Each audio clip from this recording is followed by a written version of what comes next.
Ini di mana, Menir? Ini di tembok Batavia, ya tempat berdiri itu. Ia tidak mau tanya apakah Eik berani. Rakusnya VOC Belanda sangat terlihat di gudang penyimpanan rempah milik VOC di Kota Tua, Jakarta ini. Itu semua karena VOC punya hak monopoli perdagangan dan beberapa hak istimewa lainnya. Khususnya abad 17, bangsa Belanda sangat mengincar rempah-rempah Indonesia karena harganya yang tinggi di Eropa. Karena itulah gudang rempah ini jadi tempat yang penting untuk VOC. Akhirnya, Heren Seventeen mengutus seorang tuan Belanda untuk memeriksa dan memastikan bahwa fasilitas pendukung perdagangan VOC ini berjalan dengan baik, beserta sistem pertahanannya pun tak luput dari pemeriksaan dari tuan yang mulia ini.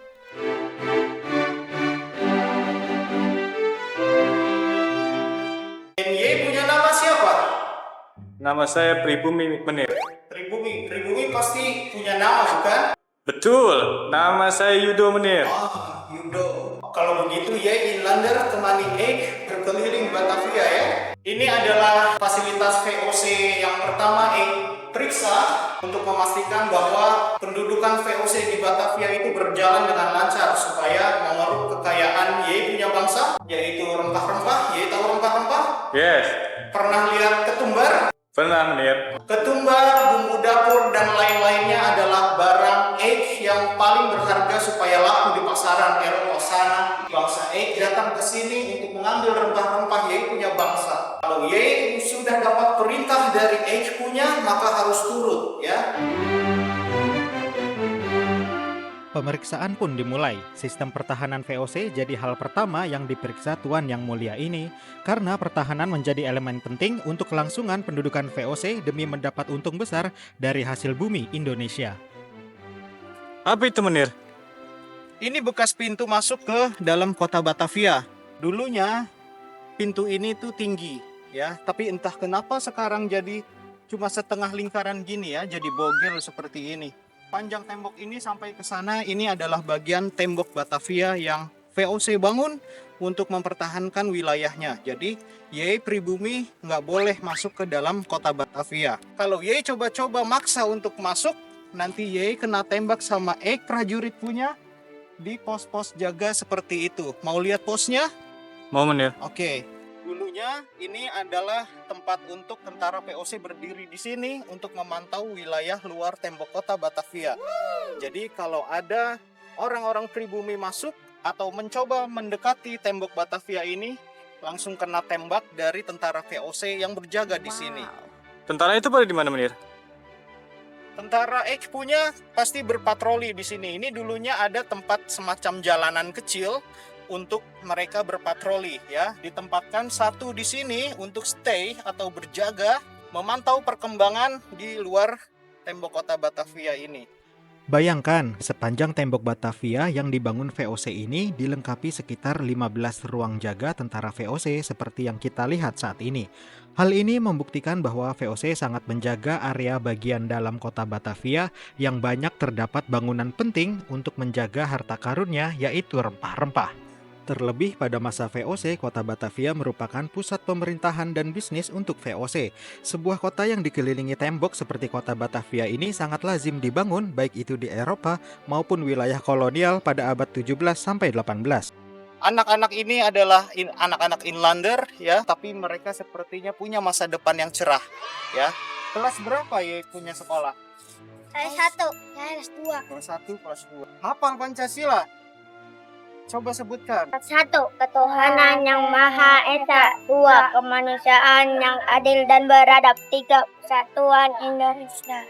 4, kerakyatan yang dipimpin oleh hikmat kebijaksanaan dalam permusyawaratan perwakilan. 5, keadilan sosial bagi seluruh rakyat Indonesia. Wih, tepuk tangan dulu dong. Good. Nah, sekarang Menir mau jalan lagi ke depan, oke? Oke. Goodbye. Dadah. Anak-anak Indonesia ternyata pintar-pintar ya. Pantas saja mereka bisa merdeka dari Eik punya bangsa ya. Wah, generasi Indonesia ternyata tangguh-tangguh ya. Eik sebagai penjajah Ye punya bangsa merasa terhina akan hal ini. Memang dari dulu bangsa tuan selalu menganggap remeh orang pribumi. Nah, sekarang terima akibatnya. Ayo Tuan, waktunya lanjutkan periksa sistem keamanan VOC untuk melindungi rempah-rempah yang Tuan sayangi itu.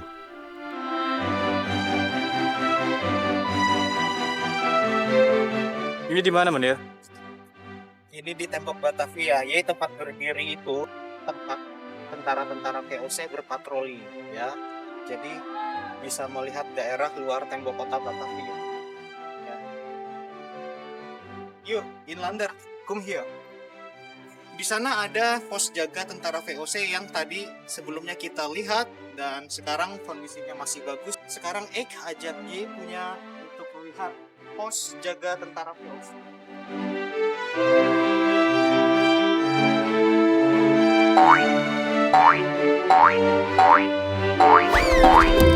Ini apa, Menir?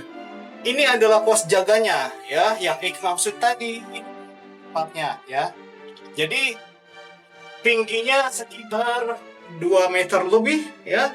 Untuk menyesuaikan Ek punya bangsa kan badannya tinggi-tinggi dan besar, tidak seperti Ye punya bangsa badannya sudah kecil, bopeng, kerempeng, dan lain sebagainya. Jadi Ye jangan coba-coba mendekat ya, tapi karena Ye adalah teman Ek, menemani Ek berkeliling Batavia, jadi Ye boleh masuk untuk ke kota Batavia ya.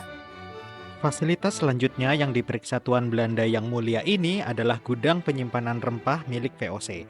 Lantai dasar dan lantai 1 yang sekarang kita lihat adalah ruang tempat untuk mensortir rempah berdasarkan jenisnya. Salah satu tujuannya agar memudahkan pemeriksaan kualitas masing-masing rempah sebelum dikirim ke Belanda. Rempah-rempah yang ditaruh di lantai ini adalah rempah yang sudah kering dan kemungkinan telah melewati proses quality control, sedangkan rempah yang basah akan dijemur di lantai yang paling atas terlebih dahulu. Nah sekarang Ye Inlander, come here. Silakan masuk. Di sini ada beberapa contoh rempah-rempah yang Ek paling inginkan dari Ye punya bangsa. Di sini ada kemiri, ada kunyit, ada cabai, ada cengkeh, ya. Ada lada putih, lada hitam, kayu manis, dan lain sebagainya. Ini harganya lebih mahal daripada harga emas ya, pada saat itu. Jadi Ek sangat berambisi untuk memiliki ini semua untuk Ek jual kembali di pasaran Eropa sana. Jadi kalau Ek sudah mendapatkan rempah-rempah ini, Ek senang bukan main. Main-main ke Batavia, senang-senang sekali.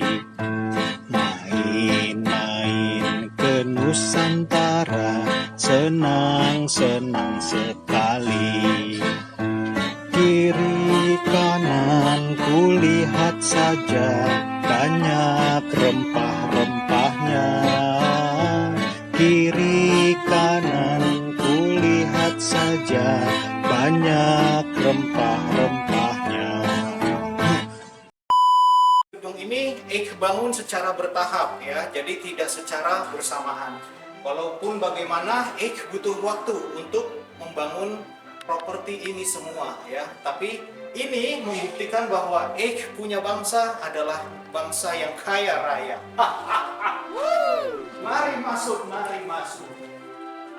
Nah, sekarang Ek mau tunjukkan di mana ruang untuk mengeringkan Ek punya rempah-rempah yang masih basah ya. Kalau yang masih basah akan dibawa ke atas untuk dikeringkan ya. Mari Ek ajak Ye untuk melihat ruang yang paling atas.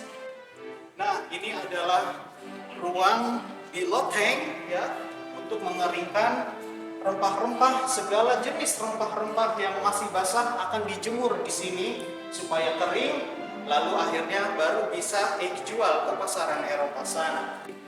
Untuk gedung-gedung di sebelahnya ukurannya lebih besar daripada ruangan ini.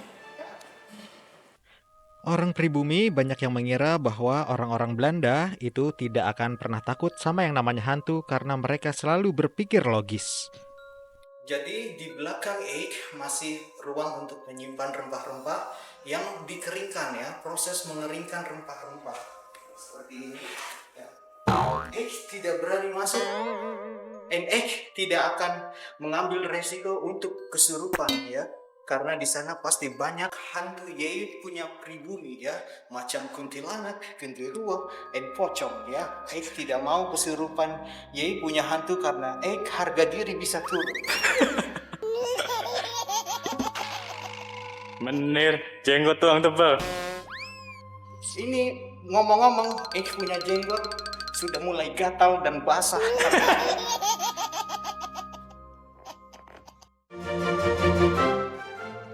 Negara Indonesia harus meniru tipikal VOC dalam menjaga kekayaan dan otoritasnya di Batavia kala itu.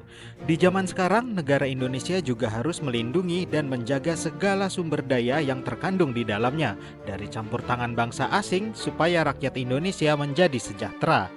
Lihat saja VOC yang begitu memperhatikan sistem pertahanannya untuk menjaga otoritas pemerintahan dan pusat bisnisnya di Batavia kala itu. Sehingga VOC Belanda menjadi sangat kaya raya meskipun rakyat Indonesia menjadi menderita. Inilah gunanya kita belajar sejarah dari masa lalu. Kita bisa ambil pelajaran untuk hidup yang lebih baik di masa kini dan masa depan nanti. Jadi untuk gudang VOC yang ada di sebelah sini masih bagus. Lihat tembok Batavia juga masih bagus ya. Cuma bagian sana saja yang sudah rusak ya, yang tadi kita jalan ke sana. Karena bangsa Eik memang tidak pernah mau membawa keluarga dari Belanda sana, disitulah terjadi sejarahnya bantal guling. Bapak Eik sudah punya pasangan atau belum? Sudah. Kalau begitu Eik tidak jadi, Eik cari yang lain saja. Terima kasih Nona Evi.